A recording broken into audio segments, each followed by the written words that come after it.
Hi, everyone. Thank you so much for joining us for our conversation with expert. This conversation is geared to focus on the Black reproductive justice policy agenda, a connection between voting rights and reproductive justice. For today's conversation with expert, we have the honor and privilege of having a conversation with Marcela Howell, President and CEO of In Our Own Voice, National Black Women's Reproductive Justice Agenda. It's a national organization with national and state partnerships of 8 Black women-led strategic partner organizations who work collectively to focus on lifting the voices of Black women leaders at the national, state, and regional levels, an ongoing policy fight to secure reproductive justice for all. Marcela, thank you so much for taking the time to speak with us today. Can you explain to our viewers how In Our Own Voice, National Black Women's Reproductive Justice Agenda, and the Black Women's Reproductive Justice movement defines reproductive justice and how this framework applies to policy change? Thank you very much, Jennifer. I appreciate you having me on. So reproductive justice is grounded in a human rights framework and Black feminist theory. It's a social and policy change movement that primarily asserts our collective rights as Black women and other women of color to have full agency over decision-making about our bodies, our lives, our families, in what would be a social, political, and cultural environment that has not always historically been receptive to Black women, but in many ways has marginalized us and has also considered us less worthy of full bodily autonomy in the eyes of the law. Reproductive justice means the human right to control our bodies, our sexuality, gender, work, and our reproduction.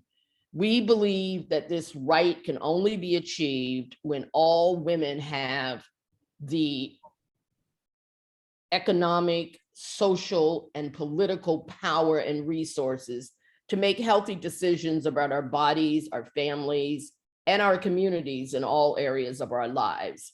In a nutshell, reproductive justice is the right to have children, the right to not have children, and the right to raise our children in communities that are free from violence, discrimination, and racism.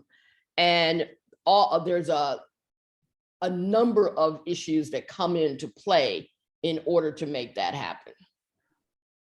Thank you. So I know that In Our Own Voice, Interfaith Voices for Reproductive Justice and Sister Love recently released this Black reproductive justice policy agenda. It's really this groundbreaking, innovative, and proactive policy agenda created in collaboration with more than 30 Black women organizations and reproductive justice advocates and policy experts. Can you tell us more about the vision behind this policy agenda? Well, let me give you a little bit of background first. Sure. We had just come off 2020, and which basically had a global COVID pandemic, the murders of Breonna Taylor and George Floyd, and a number of other Black people, an economic downturn. We were in the midst of a national racial reckoning and a presidential election. All of these events converged, and we began to talk to some almost 30 Black women's organizations and reproductive justice advocates about developing something that we could present to Congress and a new White House that looked at policies with a reproductive justice lens. We know that too often policies are formulated and written into law without a full understanding of how these policies might impact the everyday lives of real people. The Black reproductive justice policy agenda presents proactive policy solutions grounded in a human rights framework, which we believe provides a clearer view of the needs and desires of Black communities. It is a first of its kind. It's never been done before. And as you said, it was developed by 30 Black women's organizations and reproductive justice advocates. It's a comprehensive document that includes recommendations for almost 25 policy issues seen through a reproductive justice lens. And while this document was written with an eye toward Congress and federal policy, the ultimate vision is to adapt the agenda as a resource for state legislators to develop innovative state policy solutions as well. And we believe that the policy solutions we're recommending, when implemented, could have an immediate and significant impact on the lives of Black women, femmes, girls, and gender expansive people. And we believe that the policies are something that state legislators can champion. Thank you. So as you know, the audience who generally watches these conversation of experts are state legislators from around the country, many of them who are interested in passing proactive legislation, have been passing proactive legislation, or just wanting that spark. Are there states at this stage that you can say are taking important steps to advancing proactive policy solutions that the policy agenda champions, that other states and legislators should really look to? Well, yes, it's interesting because many of our state partners, other Black women's RJ organizations that are partnering with us, are in states that have not exactly seen the most proactive and progressive legislation, like Georgia, Louisiana, Ohio, Pennsylvania, Tennessee, Texas. But there are proactive legislators who we consider champions taking great action to advance policies that can improve the health and well-being of Black communities. One of our partners, for instance, Black Women for Wellness in California, has made very serious headway in advancing a California Momnibus Act. And as you know, there is a federal Momnibus Act that we've endorsed and that we have in our policy agenda. But they have introduced a California Momnibus Act in the Senate. And recently, Governor Newsom announced that he was including a number of provisions from that bill into his budget proposal. And that includes like Medi-Cal coverage for doulas that would start, that coverage would start in January of 2022. He's a guaranteed minimum income pilot for families of low incomes. And he's also extending Medi-Cal postpartum coverage for 12 months, which is another important component in the federal Momnibus bill. And so we're hoping that this legislation can also happen in other states, and we're ready and willing to work with state legislators to promote something like a Momnibus bill in their state. We also have, for instance, Women with a Vision in Louisiana, who has a bill that would decriminalize sex work, because very often many of the women who are involved in sex work have to, are doing so in order to support their families. And so they've been working very heavily about that. And we have that also in the policy agenda. So there are a number of different issues that we are hoping people can introduce and will work with us on that come out of the federal policy agenda. And just to make sure I understand, so you have the partners in these states. So you work with state legislators outside of those states or is that correct? Yes, yes. Perfect. Thank you. So as we sit here today, the state of Texas recently passed Senate Bill 8 that bans abortion care after 6 weeks and allows ordinary people to sue anyone who doesn't abide by the ban. This bill, as we know, is being challenged by the Department of Justice. We continue to see conservative legislatures like Texas pass voter suppression bills in the states. You've described these legislative attacks as racist because of their impact on Black women. Can you tell us more about how the Black RJ policy agenda addresses these issues and what state legislators can do? Well, first, let me say that I'm not surprised that Texas has done what it did. Texas is infamous for targeting attacks against basic reproductive rights and health. And those, very often, those attacks impact the lives of women of color, especially Black women. And so you also now have, of course, them attempting to roll back access to the ballot in order to keep Black women and other women of color from voting against them and switching out their state legislatures, switching out their governor's seats, their Senate seats.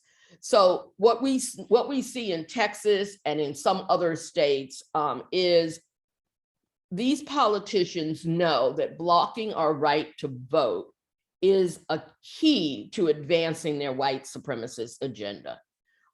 Worse, these so-called pro-life and pro-family legislators have done virtually nothing to actually end what we know is an epidemic of maternal and infant mortality, a crisis in the US that disproportionately impacts Black and brown moms and babies.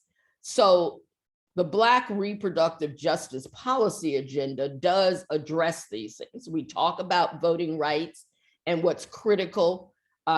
We talk about issues around reproductive access, because very often, while we know that the Texas bill, for instance, Senate Bill 8, is unconstitutional under Roe v. Wade, the Texas legislature passed it anyway. It went to the Supreme Court to try and get an injunction to block it.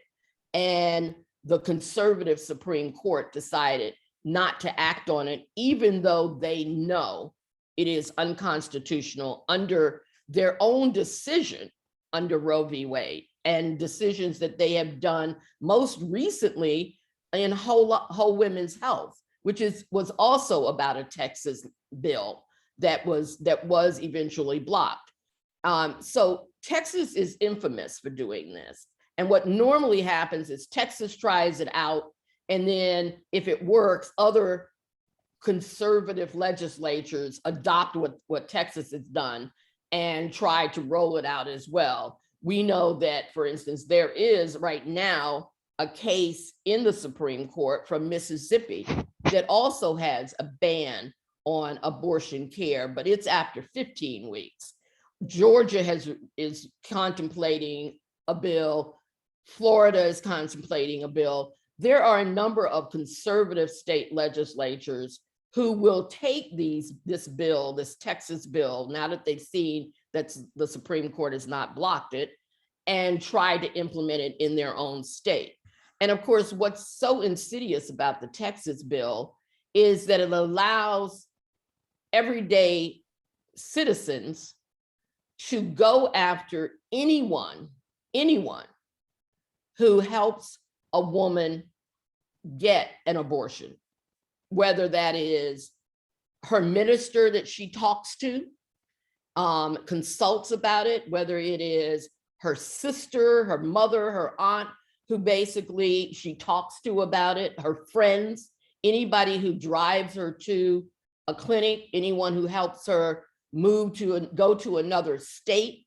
It is that insidious. And what they've essentially done is told these anti-abortion groups, who are not, the most non-violent entities, right, that any of these people who help a woman access abortion care have a bounty on their heads. And that's the insidious part of this bill. And it makes it difficult to just sort of sue the state, because the state is saying, well, we passed a bill, but we don't have anything to do with implementing it. And so it makes it more difficult to stop it. Thank you.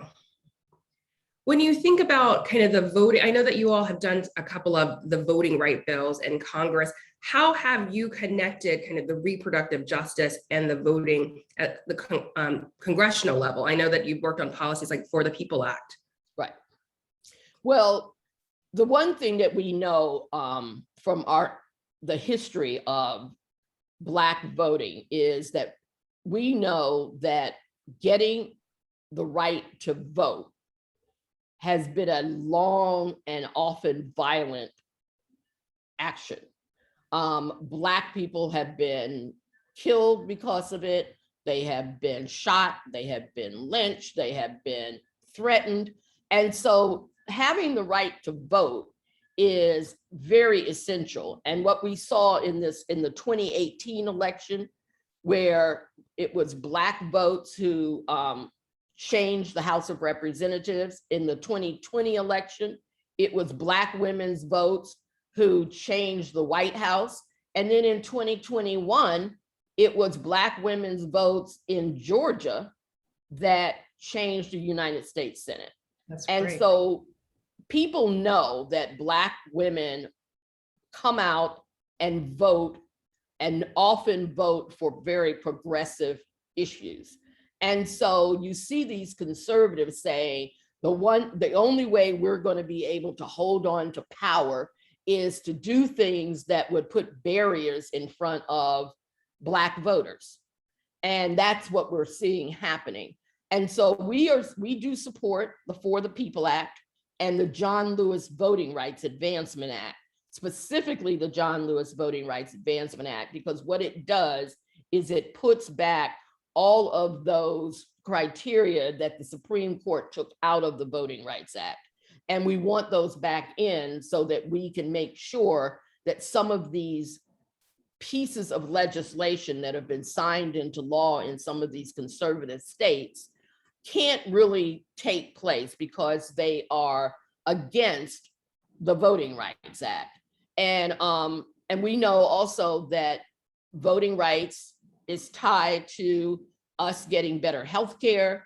It is tied to us getting police reform. It is tied to us getting help through when we are victims of violence. All of these things, and the Black reproductive justice policy agenda has these issues in it that it's divided into 3 core issues: sexual and reproductive health, social and community justice and safety, and religion and reproductive justice. All of those things are critical framing around how we need legislators, both at the federal and state levels, to adopt policy solutions that get to the root of structural racism and gender discrimination, that can address anti-Black racism and the attacks on our voting rights. All of those things are designed to help Black communities thrive. I'm so glad the religion and reproductive justice is in there. Often I've heard state legislators who have said, oh, I need to leave my faith at the door, or I put my faith aside and then talk about reproductive justice. And I push back on that. I encourage them to bring their faith into that. So I'm really glad that's in there. Yeah, well, we know that that faith is very important in Black communities. Yes. And so we did not want to, and for a long time, we've allowed conservative fundamentalist Christian religions to dictate what religion means in relationship to all of the progressive issues that we support. And so they've used religion to stop progressive issues, to set up barriers. And what we are saying is Black people, especially Black women who identify as being very religious, still support abortion access. They support insurance covering abortion rights and abortion services. They support workers' rights. They support immigrants' rights. It is not as if we do not, because we call ourselves religious, that we don't see that there is a separation between state and religion, and that we should not be imposing our religious views on others. We should instead be making sure that we are allowing people to make decisions for themselves, and that we have laws that support that. And that's really what we have in this section on religion. We look at it from its African roots and talk about it from a womanist theory, that we are looking at religion and how it embraces our rights as opposed to sets up barriers to it. That's right. Thank you. So we're nearing the end of our conversation with expert. Is there anything else that you want to add to the conversation? We didn't even hit on the Women's Health Protection Act. Is there anything from WIPA that you'd like to bring into the conversation? Even though that's federal, our state legislators are still engaged in what's happening there. Right. Well, I think there are two pieces of legislation that address abortion access. Okay. One is the Women's Health Protection Act, which would set federal standards against some of the targeted attacks against abortion providers and clinics. And then there is the EACH Act, which would eliminate the unfair restrictions on insurance coverage to cover abortion services. We know that, for instance, anyone who gets their health care from the federal government, and that means people who get their health care under Medicaid, people who work for federal legislators, people who are in the Peace Corps, people who are in the military, cannot use their health insurance to cover the full range of reproductive health care, including abortion services. And the EACH Act would eliminate that. And also it would address some state barriers as well. So we are looking at all of those things. And part of what we need state legislators who will indeed work with us to ensure that women's clinics are safe and that people can access them without being targets of anti-abortion zealots. We know that we want to make sure that there is culturally competent care, equitable coverage for a full range of reproductive services, gender affirming and pregnancy related care, ensuring that there is mandatory year-long postpartum coverage for moms in every state. And also just passing policies to address structural racism in healthcare writ large. It's a laundry list that our organization is willing to be a resource for state legislators who are interested in making change, introducing bills in their state that they believe will help communities of color to thrive. And that's what we're interested in doing. And so I would say reach out to us. You can find me at marcella@blackrj.org. You can go on our website, which is www.blackrj.org. And you can follow us on social media.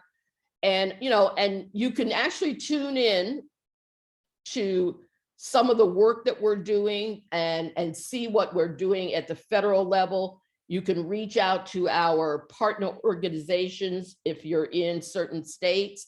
And we are now starting a program that we're going to be expanding our reach into states to work with other Black RJ organizations in helping them to also be able to make some policy changes.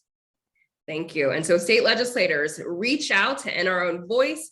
Again, you can reach them on their website, www.blackrj.org. Make sure you download the full policy agenda. Follow them on Twitter at Black Women's RJ, and reach out and let's move some proactive policies in your state. Marcela, thank you so much for joining us today. This is really beneficial, and I know our state legislators are greatly appreciative of your time today. So thank you so much. It was my pleasure. I enjoyed it. Thank you.